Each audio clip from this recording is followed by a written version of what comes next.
Alright, let's take a look at 5a. The slope of the line shown below is 3 over 4.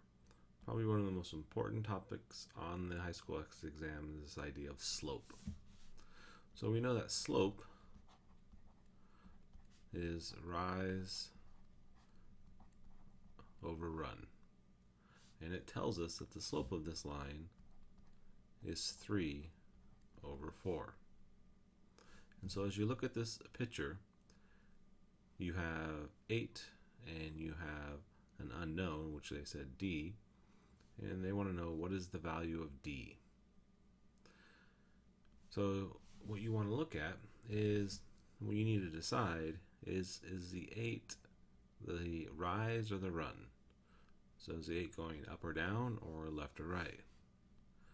And so that means that the 8 is the run. So we're going to put that on the bottom of our fraction. And so that would mean that the d is the rise. That's not a good color to use, but so the d is going to go here. Now, before you even try to solve it, just think about it.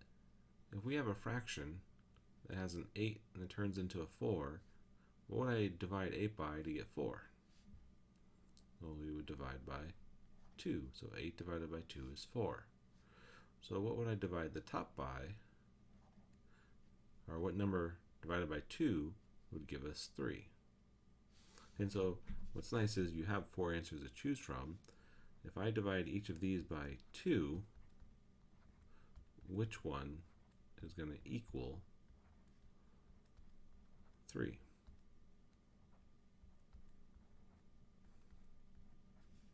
So 3 divided by 2 isn't 3. 4 divided by 2 isn't 3. 6 divided by 2 is 3. So C is the correct answer. So go ahead and try 5B on your own. 6A, what is the slope of the line? So whenever you see that word slope, I want you to think of rise over run. And so they don't really give us a graph, but they give us 2 points on the graph. And so the points are 1, 4. And so this graph's a little misleading, because if I start at 0 and I want to get to 1, 4, I go over 1 and then up 1, 2, 3, 4.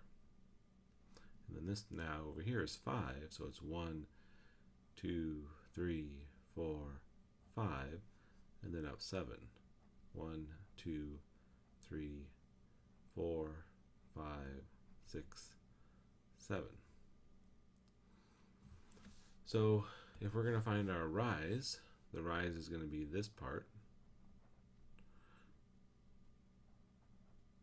So how much do I go up? I go up 1, 2, 3. So now I need to find my run. My run goes from here to here. And so that's going to be 1, 2, 3, 4. Going from 1 to 5 is 4. And so my slope is 3 over 4.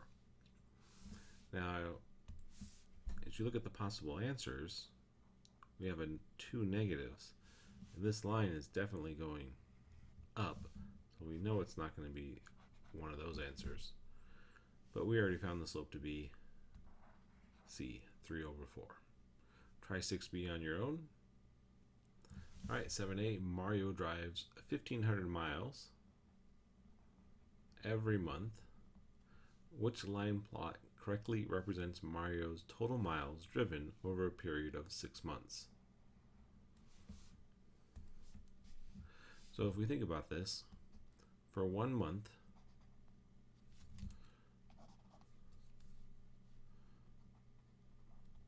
Mario would drive 1,500 miles. After 2 months, he would have driven 3,000 miles.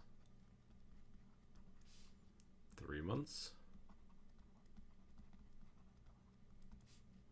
4,500 miles.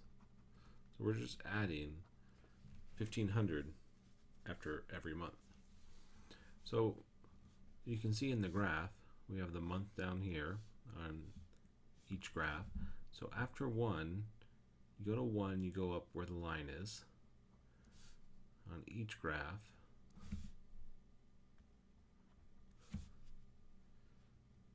And when you go up, when you hit the line, that's the number of miles driven after 1 month.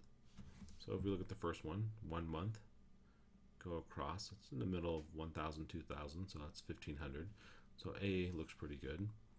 If you go to C, after 1 month, he's driven less than 1,000 miles, so we know it's not C. B, 1 month, 1,500, so it could be B.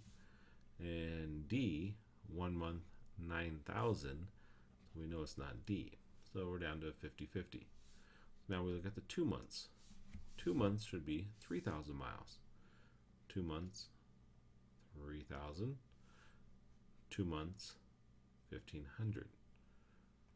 So we know that after 2 months he's driven 3,000 miles, and so A is the correct answer for that graph because it goes up 1,500 every month. Try 7B on your own. All right, 8A, the graph below shows Ben's electric bill for 4 different months. What is the price per kilowatt hour of Ben's electricity?